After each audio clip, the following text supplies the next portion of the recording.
హైదరాబాద్ కర్మన్ ఘాట్ దేవాలయ భూముల పేరుతో పేదలను ఆగం చేద్దన్నారు ఎంపీ ఈటెల రాజేందర్. 35 ఏళ్ల క్రితం సర్వే నెంబర్ 110లో సుధాకర్ అనే వ్యక్తి వేసిన వెంచర్ లేఅవుట్లో ఇల్లు నిర్మించుకున్నారని, ఇవాళ ఎండోమెంట్ భూములంటూ 20 ఇళ్లను బలవంతంగా ఖాళీ చేయించడం అన్యాయమని మండిపడ్డారు. ఒకవేళ అవి నిజంగా ఎండోమెంట్ భూములైతే ఇన్నాళ్లు అధికారులు ఏం చేశారని ప్రశ్నించారు. ఇళ్ల నిర్మాణానికి అనుమతులు ఎలా ఇచ్చారని, ఇప్పటి వరకు ట్యాక్సులు ఎలా వసూలు చేశారో చెప్పాలని డిమాండ్ చేశారు.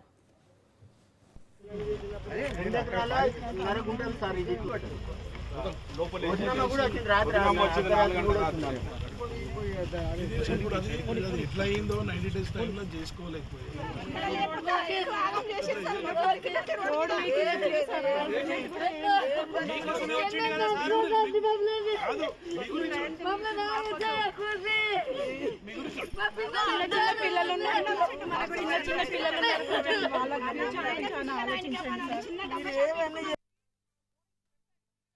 కర్మన్ ఘాట్ లో సర్వే నంబర్ 110 1992 అంటే దాదాపు 35 సంవత్సరాల క్రితం సుధాకర్ రెడ్డి అనేటువంటి రియాల్టర్ ఇక్కడ లేఅవుట్ చేస్తే అంత పేదవాళ్ళు చిన్న చిన్న ఉద్యోగులుగా పని చేసుకొని బతికే వాళ్ళుగా ఇక్కడ కొనుక్కున్నారు. కొన్ని పర్మనెంట్ గా ఇల్లు కట్టుకున్నారు. ఇప్పుడు 35 ఏళ్ళు అవుతుంది. 35 ఏళ్ల తర్వాత ఇవాళ ఇది దేవాలయ పొలం అని చెప్పి వస్తుంది. నేను ఒకటే అంటున్నా, దేవాలయ పొలం అయితే ఆనాడు నీ కమిషనర్ గారు ఏం చేసిండు? దేవాలయ పొలమే అయితే ఆనాడు ఇది కలెక్టర్ అంటోడు ఏం చేసిండు? దేవాలయ పొలమే అయితే ఎందుకు ఇలా రోడ్లు వేసిండు, నల్ల కనెక్షన్ ఇచ్చిండు, ఇవన్నీ చేసిండు? అయినా అసలు నీ పోలీసులు, నీ గవర్నమెంట్ ప్రజల మీద యుద్ధం చేయాలనుకున్నాయా?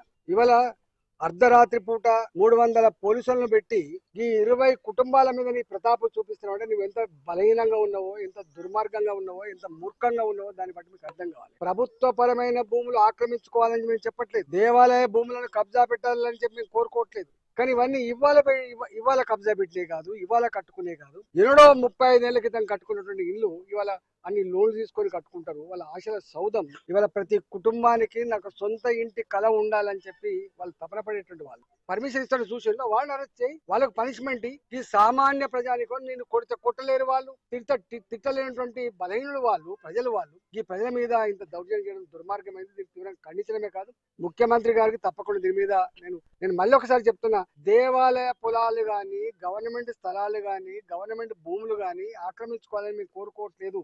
కానీ 35-40 ఏళ్ల క్రితం కట్టుకున్న ఇళ్లను కూల్చేసే అధికారం నీకు లేదు. ఇలా వాళ్ళ దుఃఖాన్ని కళ్ళ చూసేటువంటి దుర్మార్గమైన ప్రభుత్వం ఇది మంచిది కాదు. రేవంత్ రెడ్డి గారు దీని మీద ఇవాళ ఇంటెలిజెన్స్ వ్యవస్థ ఉంటుంది, పోలీసులను పంపి దీని కారకులు ఎవరో వాళ్ళని అరెస్ట్ చేసే ప్రయత్నం చేయి. తక్షణమే